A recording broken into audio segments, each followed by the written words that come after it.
Selamat datang di Story Kauri. Ini adalah channel kedua artikel YouTube. Jangan lupa subscribe ya guys, dan tekan notifikasinya.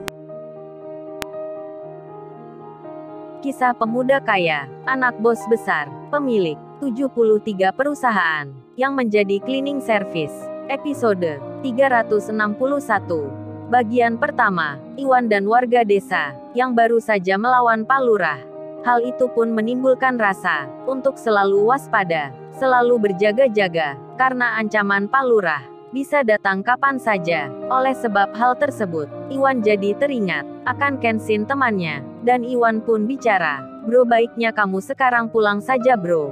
Gua khawatir anak buahnya Pak Lurah itu langsung datang ke sini." Kenshin pun menjawabnya, "Ngapain gua pulang Wan? Aneh-aneh aja lu Wan. Emang lu kira gua takut?" Paijo pun juga sama, ia pun juga bilang, "Wan apa lu mau mengusir teman lu sendiri? Kayak Pak Lurah aja lu Wan. Tenang aja Wan, kita semua di sini sudah siap sekali. Kalau mereka itu akan menyerang. Lu kagak tahu aku aja Wan. Apa lu emang sudah nggak bisa bela diri lagi?" Sampai merasa khawatir, Iwan pun menjawab, "Bukan begitu Jo Paijo. Lu nggak tahu masalahnya. Ini Kenshin nggak boleh berkelahi Jo. Seminggu lagi dia akan menikah. Kalau sampai terluka, gua jadi malu sekali Jo. Kemana muka gua entar? Bertemu orang tuanya, bertemu calonnya. Masa ke desaku malah diajak tawuran? Yang benar saja itu Jo." Paijo pun langsung berkata, "Waduh, kalau begitu ceritanya, itu baru benar katamu Wan. Baiknya Mas Kenshin pulang saja." Demikian halnya bibinya Iwan, serta warga di situ yang mendengarnya. Mereka pun banyak yang bicara, menyarankan hal yang sama, kalau temannya Iwan lebih baik saja cepat-cepat meninggalkan desa, sebelum semua terlambat. Kenshin pun memikirkan itu. Ia teringat Kaori, teringat semuanya, dan teringat waktu nikahnya, yang tinggal sebentar lagi. Jadi Kenshin mengambil keputusan, seperti yang disarankan, ia akan pulang saja, sebelum hal yang tak diinginkan terjadi. Dan dengan berat hati, Kenshin pun bicara, "Oke Wan, gua kembali saja. Tapi ini bukan berarti aku lari dan takut Wan. Tak membantu masalahmu. Tapi ini aku lakukan demi banyak orang juga. Kan undangan udah disebar. Kalau aku nggak bisa ke acara nikahku sendiri, kan bisa gawat itu. Akan banyak orang yang kecewa. Membuat malu dua keluarga." Iwan pun menjawabnya, "Oke bro, gua sangat mengerti sekali. Gua sangat paham betul. Kalau gitu cepat kita bersiap. Aku antar lu sampai stasiun kereta." Dan Kenshin mengiyakan. Tak berselang lama kemudian, mereka pun berangkat. Tepat di saat itu, di waktu sore petang, malam pun belum datang. Iwan yang mengendarai motor Paijo, dengan cepat-cepat mengantarkan Kenshin. Dan tak disangka, di tengah perjalanan, saat keluar dari desa, motor Iwan pun berpapasan dengan mobil yang dinaiki oleh bodyguardnya Larissa, yang jumlahnya 10 orang. Mereka berbadan kekar semua, sedang menuju desa untuk mencari Kenshin, seperti yang diperintahkan Larissa, untuk memberikan pelajaran, membuatnya patah tulang, sampai tak bisa berjalan. Bodyguard itu bertujuan akan melakukan tugasnya dengan menghajar Kenshin di sore ini juga. Namun, mereka saat itu tak melihat Kenshin dan Iwan yang lewat di depannya, hingga Iwan pun melaju saja, seperti apa adanya. Kemudian, bodyguard itu telah sampai di lokasi tempatnya Paijo, yang saat ini bersama warga desa lagi minum kopi di samping sawah. Lalu bodyguard tersebut, mereka pun bertanya tentang Kenshin, sambil menunjukkan fotonya. Salah satunya berkata, dengan nada tak sopan, Kalian semua, ada yang tahu anak ini kemana?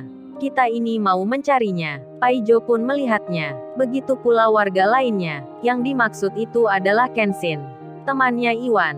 Dan Paijo pun menjawab, "Oh, kalau dia ini sudah pulang ke kota dari semenjak tadi. Emang ada apa Bapak mencarinya?" Dan bodyguard itu menyahut, "Sudah lu nggak usah banyak tahu.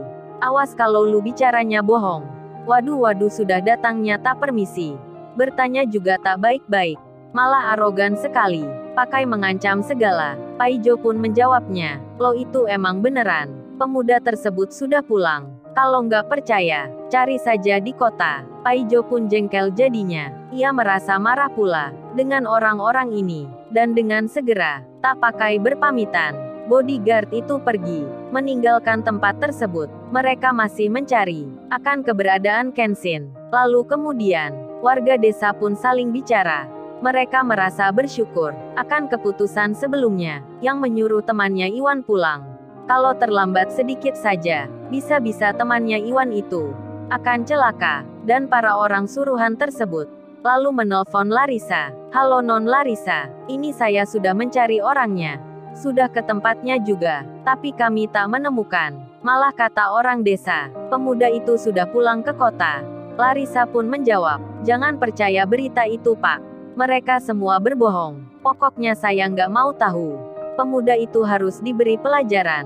Hajar saja sampai terluka, dan sampaikan salamku. Biar dia menyesal, sudah berani menyentuh orang kaya. Bapak tetap cari saja, kalau perlu besok pagi-pagi. Datang kembali ke tempatnya, pasti dia masih tidur. Dan orang suruhan itu pun menjawab, baik Non Larissa, saya pun juga nggak percaya. Akan kata warga desa, ini masih kami tunggu. Kalau nggak ketemu juga, besok pagi-pagi, kami kesini lagi. Larissa pun menyahut, baik Pak saya tunggu kabarnya. Dan Kenshin sendiri, kini telah sampai di stasiun kereta. Ia pun bersiap akan naik. Kemudian Kenshin itu bilang, tenang saja Wan, masalah desamu akan cepat selesai. Urusan dengan Pak Lurah pun, aku usahakan juga, tak terjadi apa-apa dengan warga desamu. Dan Iwan menjawabnya, sudah bro lu nggak usah mikirin itu. Tenang aja bro semuanya aman. Yang penting kamu selamat dulu. Biar acara nikahnya lancar. Kalau nggak gitu, aku bisa-bisa dimarahi Kaori, calon istrimu. Hahaha. Iwan tertawa, dan Kenshin pun naik kereta. Kemudian mereka berpisah. Kenshin menjadi sedih, karena meninggalkan desanya Iwan masih dalam bahaya. Kemudian waktu yang berjalan, membawa Iwan kembali pulang. Saat sampai di pintu gerbang pedesaan, terlihatlah banyak mobil-mobil yang datang, sembari membawa peralatan. Rupanya mereka membangun panggung dan menyiapkan tempat-tempat untuk sebuah acara. Iwan pun belum mengerti, belum mengetahui maksudnya. Terlihat juga di situ sejumlah alat berat yang nampak bersiaga, dan Iwan melanjutkan saja pulang ke tempat desanya dengan menjalankan motornya, memutar lewat jalan yang jauh. Saat sampai di kampung tersebut, terlihat lagi kerumunan orang, dan Iwan dihampiri seseorang. Sembari ia bilang, Wan lu cepat mengungsi dulu. Jangan masuk kampung itu. Di sana banyak anak buahnya Pak Lurah yang sedang mencarimu. Banyak sekali Wan jumlahnya. Kita pasti kalah kalau melawannya. Baiknya cepat Wan kamu pergi dulu. Entah ke rumah siapa. Pokoknya malam ini kamu jangan tidur di sini. Dan Iwan pun juga sama. Mendapat pemberitahuan seperti itu dari temannya yang lain. Iwan pun menuruti. Ia akan kembali lagi. Namun Iwan memutar sawah, tetap masuk kampung desanya, meski lewat dari belakang. Dan Pak Lurah sendiri, yang membawa preman-premannya, sedang mengepung warga desa yang tadi melawannya. Paijo pun dan warga di situ sudah siap membela diri. Begitu pula dengan Iwan, yang sudah sampai ke rumahnya. Namun, di saat akan terjadi bentrokan, Pak Lurah mendapat telepon. Yang telepon itu Tuan Sasaki. Tuan Sasaki pun bicara, halo Pak Lurah. Pak Lurah jangan buat keributan dulu di kampung desa itu, karena besok saya ada acara di situ. Biarkan saja mereka, biar besok bisa melihat dulu. Tanah yang mereka harapkan, sudah akan dibangun semua. Biar mereka tahu sendiri, dan tak bertanya-tanya lagi. Pak Lurah masih mendengarnya, dan Tuan Sasaki itu bilang, oh ya untuk saat ini, Pak Lurah jaga saja lahan desa milik perusahaan, agar jangan dimasuki warga. Amankan tempatnya, karena besok itu, banyak orang yang datang. Pak Lurah pun mengerti.